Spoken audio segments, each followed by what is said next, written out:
Well, thank you very much, Mr. Chairman. You and I share the same objectives and goals, and this today is an important hearing as we look at a significant aspect of the Russian conflict, and that being the attempt using financial matters to change the conduct, as you, Mr. Chairman, have pointed out. And I think it's important that we do focus on what's coming next. We should look at where we've been, though, and I'm with all due respect, less enamored with what has been done, and I'll talk about that for a little bit. But I agree that we need to focus together on where we go from here. On February 24th, of course, Russia initiated its premeditated, brutal, and illegal invasion of Ukraine. Not surprisingly, the Ukrainians pushed back, as any country would, and the result, of course, is the war that's been going on now for months. In the months since, the United States and our allies have imposed thousands of sanctions on Russia, its leadership, its companies, and properties, with the dual goals of both punishing Russia for its actions and crippling the Russian economy to force its military out of Ukraine. Despite the announcement of sanctions, Russia's invasion of Ukraine continues, and Putin is doubling down by mobilizing hundreds of thousands of men and calling these sham referendums in the occupied regions. I think Putin obviously gets very little advice from anywhere. He treats the world like they're fools, as if somehow holding these sham referendums, whereas the chairman pointed out, soldiers went with guns and forced people to vote in favor of the referendum. This sort of thing makes absolutely no difference and will not change the reality in the world. I traveled to Ukraine and saw firsthand the devastation Russia's war has caused, including acts of terrorism and genocide against Ukrainian people, acts that have not been stopped by our sanctions. All of these actions are worthy of sanctions. Well, sanctions have had some success, including export controls. It requires sustained commitment and a greater willingness to close loopholes, aggressively target sanctions evasion, and periodically update sanctions guidance in order for these actions to have long-term impact on Russia. We should never return to business as usual, but sadly that seems to be what's happening. For example, in June, the administration announced sanctions on Rosti, which the Treasury Department referred to as the foundation of Russia's defense industrial base.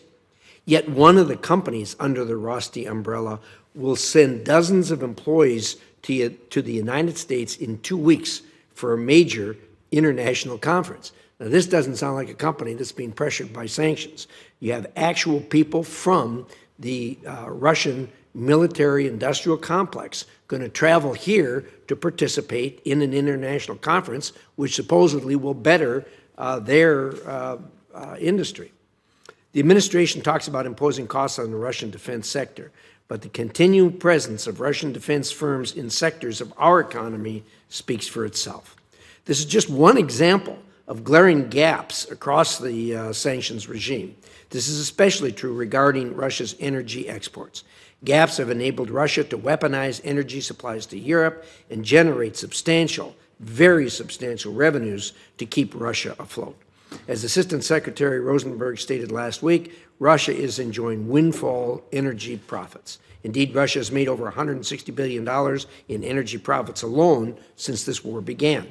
The administration has consistently extended the general license regarding nearly all energy-related transactions, with major Russian banks giving them relief from the sanctions. It's no wonder why Russian energy revenues are up and the ruble has stabilized. Likewise, this summer, the administration pressured Canada to waive its own sanctions on Russia by forcing it to provide turbines to Russia to repair the Nord Stream 1 gas pipeline.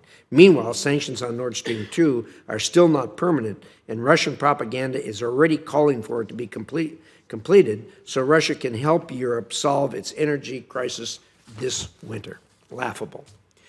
The truth is, the United States was the largest producer of oil and gas 3 years ago at the end of the last administration and the start of the new administration. Most Americans don't realize that at that moment, we were the largest producer of crude oil in the world, surpassing all others doing so. American companies with American workers using American resources have the capability to solve our domestic energy needs and at the same time help our European allies solve their energy crisis. Instead, the administration talks about getting gas from other Middle Eastern countries and is still trying to open access to Iranian oil, which would also allow Russia to launder its oil through Iran to international markets, circumventing the administration's purported sanctions. And at the same time, everyone will recall, on the day he was the day he was sworn in as President of the United States, President Biden signed an order stopping the pipeline that would have brought 800,000 barrels a day into the United States. Instead, the administration advocates for oil price cap, but the countries participating have already agreed not to import any more Russian oil. So the price cap isn't going to do any good there, and China and India aren't participating. Also, it lacks any enforcement mechanism, as Treasury has already issued general licenses to exempt many of the maritime service providers from the sanctions that were issued. In the absence of enforcement, the sanctions are worthless. In fact, Treasury has issued so many waivers and general licenses that little real impact is felt by U.S. sanction policies. Simply disconnecting a couple of small Russian banks from international financial markets is not the robust sanctions policy that we were promised. Meanwhile, public reporting indicates that more than $300 billion in frozen Russian assets exist worldwide. We should be working to confiscate those funds and use Russia's own money to finance the reconstruction of Ukraine and provide critical humanitarian assistance to the Ukrainian people. Finally, as Russia looks to evade Western sanctions and begins to scrounge for the items needed to run its war machine, the opportunities to seize additional Russian assets, interdict illicit shipments, and dry up the Kremlin's revenue streams will grow. I look forward to hearing from our witnesses today. Really look forward to hearing how the U.S. intends to expand its sanctions enforcement to deny Russia these openings. We've got to get this right. China is watching and learning from our every move. If we get this wrong, we risk not only billions of dollars in U.S. and allied economic hardships, we will also risk providing Russia with the means to completely insulate itself from future sanctions actions and continue its brutal war in Ukraine.